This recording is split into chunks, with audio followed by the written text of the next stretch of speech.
పైకి లీటర్లా కనిపించే ప్రతి ఆయిల్ ప్యాకెట్ లీటర్ కాకపోవచ్చు, కానీ ఫ్రీడమ్ ఆయిల్ ప్యాకెట్లో మాత్రం ఖచ్చితంగా లీటర్ నూనె ఉంటుంది. దిల్సుఖ్ నగర్లో వరుస బాంబు పేలులకు సంబంధించి తెలంగాణ హైకోర్టు ఈరోజు ఒక సంచలనమైన తీర్పును వెలువరించింది. దాదాపు ఈ యొక్క వరుస ఘటనలు ఏదైతే దేశంలోనే ఈ యొక్క బాంబు బ్లాస్టింగ్ ఒక్కసారి దేశాన్ని మొత్తం హడలెత్తించింది.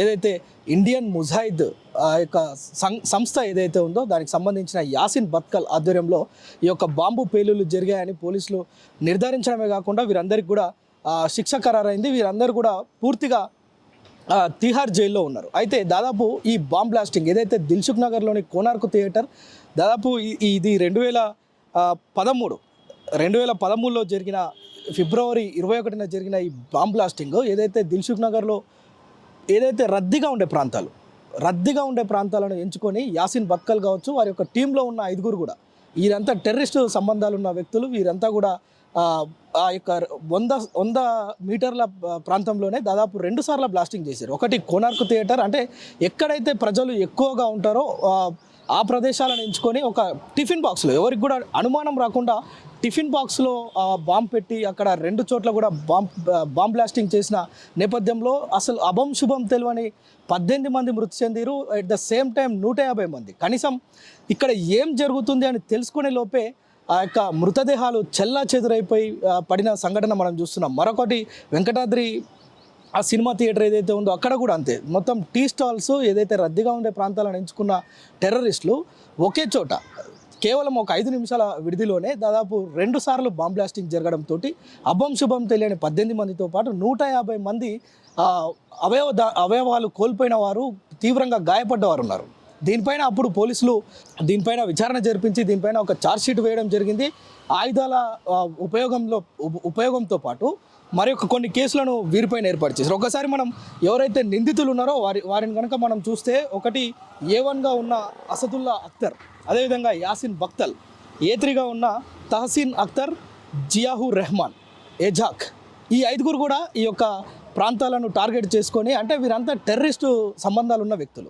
ఇక దేశంలో అల్లకల్లోలాలు సృష్టించాలి, ప్రశాంతంగా ఉన్న హైదరాబాద్ను ఒక్కటేసారి బాంబ్ బ్లాస్టింగ్ చేసి ప్రజలందరినీ ఉక్కిరిబిక్కిరి చేయాలనే ఒక దుర్మార్గమైన ఆలోచనతోటి ఈ యొక్క బాంబ్ బ్లాస్టింగ్ జరిగినట్లుగా పోలీసులు అయితే నిర్ధారించారు. అయితే దీనికి సంబంధించి NIA నేషనల్ ఇన్వెస్టిగేషన్ అథారిటీ ఏదైతే ఉందో ఆ యొక్క ఫాస్ట్ ట్రాక్ కోర్టు వీరందరికీ కూడా 3 ఏళ్ల క్రితమే దీనిపైన వాదోపవాదనలు విన్న కోర్టు వీరందరికీ కూడా ఉరిశిక్ష ఖరారు చేసింది. కానీ భారతదేశంలో ఉన్న చట్టాలను, ఇందులో ఉన్న లొసుగులను పట్టుకొని వీరికి పడ్డ శిక్షను తప్పించుకోవాలనే ఒక దుర్మార్గమైన కుట్ర వీరంతా కూడా హైకోర్టుకు వెళ్ళడం జరిగింది. హైకోర్టుకు వెళ్ళి అక్కడ కూడా దాదాపు 3 ఏళ్ల పాటు కాలయాపన జరిగింది. వారికి పడ్డ ఉరిశిక్షను తప్పించుకొని 3 ఏళ్ళు కాలయాపన చేసిరు. ఈ 3 ఏళ్ల పాటు విచారణ జరిగింది. ఇక్కడ వాదోపవాదనలు విన్న హైకోర్టు కూడా NIA ఏదైతే ఇచ్చిందో వీరందరికీ ఉరిశిక్ష సబబే అని సమర్థించి వారికి మరొకసారి కూడా తుది తీర్పు ఈరోజు వెలువరించింది. అయితే దీనికి సంబంధించి ఇప్పటికే అడ్వకేట్స్ చాలా విషయాలు చెప్తున్నారు. వీరు మరొకసారి కూడా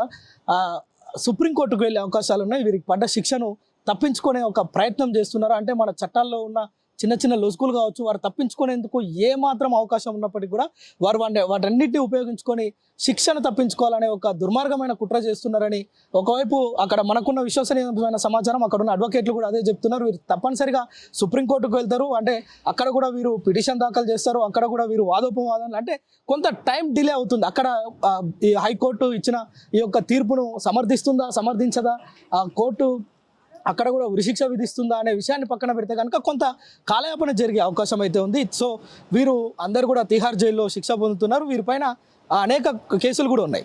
వీటితో పాటు ఇంకా అక్కడక్కడ అల్లర్లకు సంబంధించి ఇలాంటి టెర్రరిస్టు కుట్రలకు సంబంధించిన కేసులు వీరిపైన మరికొన్ని ఉన్నాయి. అదేవిధంగా అణ్వాయుధాలకు సంబంధించిన వీరిపైన కేసులు కూడా ఉన్నాయి. వీటన్నిటి విచారణ జరుగుతుంది. వీటన్నిటితో పాటు ఈరోజు ఇచ్చిన ఏదైతే తుది తీర్పు ఉందో దీనికి సంబంధించి కూడా సుప్రీంకోర్టుకు వెళ్ళి అక్కడ కూడా వీరు దాఖలు చేసుకునే అవకాశం ఉంది. వాళ్ళు అక్కడికి కూడా వెళ్తారు, మళ్ళీ కొంత టైం వేస్ట్ అవుతుంది. సో మొత్తానికి అంటే ఈ కేసు మొత్తం కనుక మనం చూస్తే 2013లో జరిగిన ఫిబ్రవరి 21 ఉదయం జరిగిన అప్పటి నుంచి కూడా దేశం కొద్ది రోజులు కూడా హైదరాబాద్, నాట్ ఓన్లీ హైదరాబాద్, ఇక్కడ యావత్ భారతదేశం మొత్తం ఒక్కసారి దృష్టి మొత్తం హైదరాబాద్ పడింది. ఎందుకంటే ఇక్కడ టెర్రరిస్టులకు సంబంధించిన మూలాలు ఉన్నాయని ప్రతి ఒక్కరికి తెలుసు. కానీ ఇంతటి ఘోరం దిల్సుఖ్ నగర్ సెంటర్లో ఇలాంటి ఒక మారణహోమం జరుగుతుందని ఎవరు కూడా ఊహించలే. సో ఈ రెండు ఘటనలు, అదేవిధంగా ఈ రెండు ఘటనలో చనిపోయిన వారి కుటుంబాలు, గాయపడ్డ వారి కుటుంబాలు ఇప్పటికి కూడా కన్నీటి పర్యంతం అవుతున్న పరిస్థితి ఉంది. ఎవరైతే మనం చూడొచ్చు ఇక్కడ హైదరాబాద్ పరిసర ప్రాంతాల్లో ఉన్న ఈ బాధిత కుటుంబాలన్నీ కూడా ఈ రోజు కూడా ఆ యొక్క సంఘటనను గుర్తు తెచ్చుకుంటే వారి యొక్క ఒళ్ళు గగ్గురులు పొడిచే అంశం ఇది. ఇప్పటికి కూడా కన్నీరు ఆగట్లేదు. మొత్తానికి వీరికి ఈరోజు ఓవైపు శిక్ష ఖరారు చేసిందని సంతోషపడాలా, మరలా వీరు సుప్రీంకోర్టుకు వెళ్ళి అక్కడ ఇంకేమైనా అంటే ఈ చట్టాల్లో ఉన్న లొసుగులను ఉపయోగించుకొని ఇంకా కాలయాపన చేస్తున్నారు. వీరికి శిక్ష పడితేనే వారు కొంత అంటే న్యాయం జరిగిందనే ఒక అది ఉంటుంది. కానీ ఇక్కడ మాత్రం అలాంటి పరిస్థితి లేదు.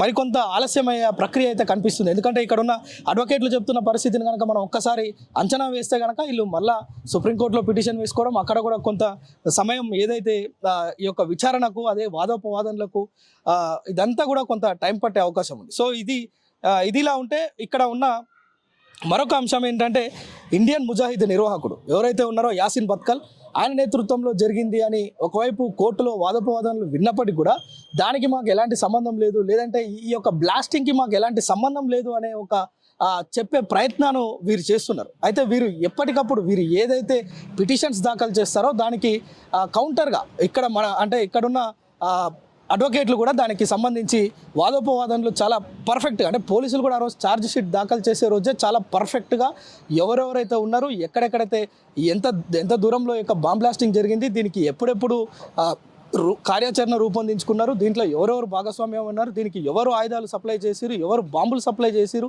వీటన్నిటికి సంబంధించి చాలా క్షుణ్ణంగా పోలీసులు ఆ ఎఫ్ఐఆర్ నమోదు అయితే చేయడం జరిగింది. వీటన్నిటిని పరిశీలించిన హైకోర్టు ఈరోజు తుది తీర్పు అయితే వెలువరించింది. మొత్తం మీద 5 నిందితులకు, ఎవరైతే ఈ 5 ఉన్నారో అసదుల్లా అఖ్తర్, యాసిన్ బక్తల్, తహసీన్ అఖ్తర్, జియాహుర్ రెహమాన్, అదేవిధంగా ఎజాక్, ఈ 5కి ఉరిశిక్ష విధిస్తూ తీర్పు అయితే ఖరారు చేసింది. ఓవైపు కొంత ఇక్కడ ఉన్న బాధిత కుటుంబాలు కావచ్చు, వాదించిన అడ్వకేట్లు కావచ్చు, భారతీయత అదేవిధంగా దేశభక్తి ఉన్న ప్రతి ఒక్కరు కూడా ఓవైపు కొంత హర్షం వ్యక్తం చేస్తూనే మరోవైపు వీళ్ళు సుప్రీంకోర్టుకు వెళ్తున్నారనే ఒక చిన్న నిరాశ నిస్పృహల్లో మాత్రం ఉన్నట్లయితే తెలుస్తుంది.